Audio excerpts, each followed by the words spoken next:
At one point, you do a song with Fabulous and Jeezy. Streets on Lock. What all happens with that song, and did it get promoted and everything correctly? Like, All right. So look, we get some more Jeezy flaw. All right. So I got to take it back a little bit. Once Jeezy didn't sign the record deals, I went with him. I had to revert and go put myself back in the studio and turn into that artist for BMF now, since we didn't have the main artist for BMF no more, since we was working on Jeezy and he ran off and signed the record deals and did his own thing. So now I got to take myself out the president seat and put myself back in the artist seat for BMF. That's where this record comes from. So I had a real close relationship with Fab at the time. I was staying in Miami, and I did the record with Streets on Lock, was me and Fabulous. So we had recorded the record already. And then, Meech still fucking with Jeezy and shit. I ain't fuck with him, but I couldn't, it wasn't like I was doing nothing to him or whatever. I just didn't like the nigga no more because he already fucked me. You know what I'm saying? So, but Meech and them was still cool with him. He was popping at that time. So they was more on, he's a rapper, you can go to the video, and, you know what I'm saying, type shit. Then it was more groupie shit than real nigga shit. Like my real nigga-ness, like, man, fuck this pussy. I was on that time, nigga, from like 03 up with Dog. You know what I'm saying? So nigga talking about I had something to do with Pookie, and I didn't even know Jeezy at that time. I didn't know Pookie and none of them guys. None of them Crips from Macon. I ain't know none of them. That comes after the Jeezy with BMF shit. That comes a couple years after the Jeezy with BMF shit. You know what I'm saying? Two different times. You know what I'm saying? So, like when that happened, it was like, how could I put it? Like, let me see. It's like, Jeezy was,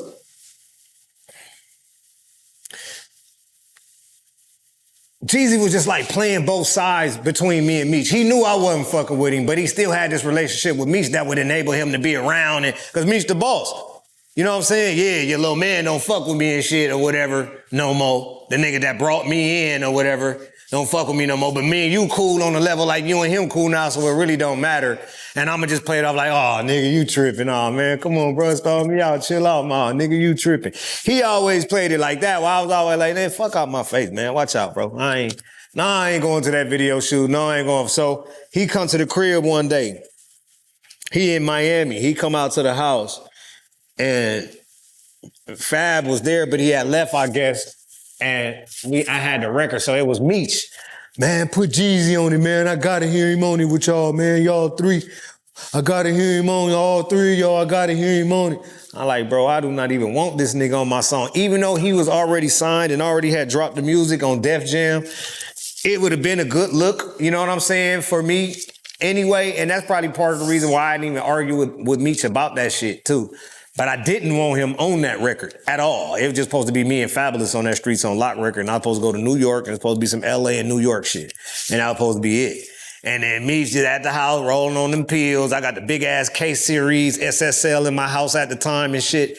Oh man, I want to hear Jesus, man. Put him on that motherfucker, man. Put him on it. Come on, Blue, dog, for me. Put that nigga on there for me, dog. Come on, my nigga. He hit me with one of them motherfuckers, so man, go ahead, load this shit up for this nigga. So that nigga jumped on there, and when he jumped on the Streets on Lock record, right? So now, mind you, I'm speeding up. I did the label launch because he didn't sign and hurry up and launch my shit, rushed it and launched it. Because now the shooting didn't happen. Mind you, the shooting didn't happen. So now I know the investigation on, so I'm trying to rush everything, go get a deal all fast and hurry up before the feds come get us. You understand what I'm saying? So instead of trying to do it the right way, like how I was doing it, fucking with him, I got to rush and go the independent way and go to Koch and get a deal right quick and do all that. So I did that and made an album and shit, trying to hurry up and get that shit out. And I pushed the record out. It was on Koch. It was getting promoted and all the shit. It was getting promoted correctly. All the numbers was right. I was like 300 and some spins a week on my BDS at the time. And I got a call, nigga, from my team. It was like, bro, they talking about, it was like a Tuesday. I think it was a Tuesday, if I am mistaken. I was on the road on my tour bus, nigga, and I got a call from my team, and they said that on Thursday, in 2 days, they gonna pull the record from radio. if they don't get Jeezy and CTE signature. They wasn't signed off for the record. So I like, what? I'm like, all right, hold on, bro. Let me call this nigga and blah, blah, blah. So I called a nigga, and this wasn't the first time I called him about that. It was already mentioned before they dropped the shit. So they dropped it, and we still didn't have the signatures, and I think it was dropped on good faith that we was going to get the signatures from Alan Grunblatt at Koch. They got the shit. They worked it out with Clear Channel or whatever, so... you know what I'm saying? So the record could stay up there, and they was telling them that they gonna have the paperwork or however it went. But them motherfuckers, I called Jeezy. He swear up and down to God in heaven, nigga. He signed off and all this shit. But I had my signature, then my signature for BMF Entertainment as the owner. Then we had Alan Nim's signature from Koch. Then we had John Jackson, which is Fabulous name as an individual, Fabulous, the artist. Then we had motherfucking Skane and Clue for Desert Storm was signed off. I had those signatures. I saw them with my eyes. Then I think I had, at this time, was Jay Brown's signature from Def Jam. He was the vice president of Def Jam at that time. I believe his signature was on my record for Def Jam or whatever. And everybody was signed off except for Jeezy and CTE. So they pulled my record from radio in the middle of my marketing for the single. And then once they pulled it, I flew to my brother got killed. I was hot as fuck, mad at Jeezy. My brother died. In the daytime, my brother went to Atlanta from off my tour bus. I was in South Carolina.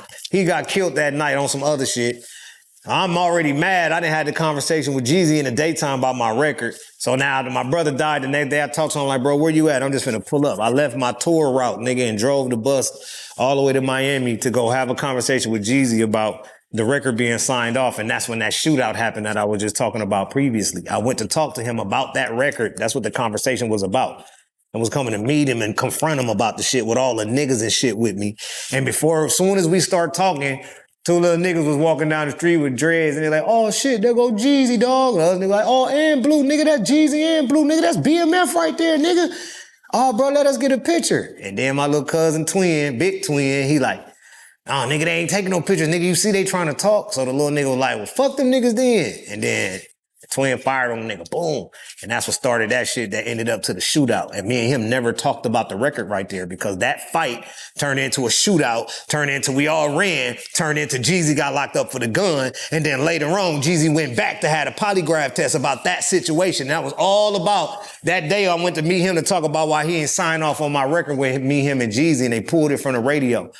And I believe he couldn't because the feds had jacked him and told him, nigga, if you help these niggas, and the same reason why he couldn't do the deal with us.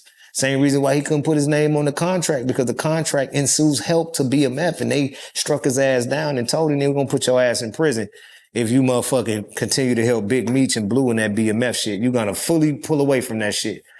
Like, there ain't nobody else stopped quitting the mob. He the only nigga in history that just stopped claiming the mob. Nigga, who the fuck stopped claiming the mob? I might don't fuck with all them niggas that think they claim the mob, but I am the mob. Nigga, I never stop claiming BMF, whether it's BMF Originals, BMF Entertainment Music. I make all of the sub-brands to the brand because I created the brand. Them niggas just had a name. I made it famous with his money. I ain't saying I was the biggest dope dealer that sold all the dope and went in. Nah, nigga, I'm just the mastermind that make you be able to know it today. So yeah, that's what happened with that record. He fucked me over and never signed off on the record, and they pulled it from radio, and it fucked up that whole deal, and I ended up going to prison from that point. I went on a run from off that tour. Before I even finished the tour, my paperwork came out. They indicted me. What's up? This is Capone. We got more content like this coming soon, so hit that like button, subscribe, and stay locked in to Capone News.